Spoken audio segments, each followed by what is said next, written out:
Guk egin duguna da, ikerketa unitatea, deitzen da jarri nire betaurrekoak, eta landu dugu galdera transdisciplinarra izan da nola partekatzen dugu gure mundua, eta horreri erantzun diogu.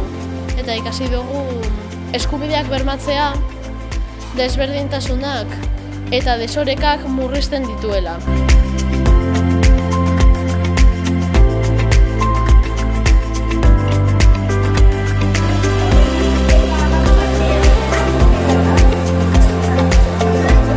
Azken proiektua izan da Koopera erakundearekin egitea arropa bilketa bat.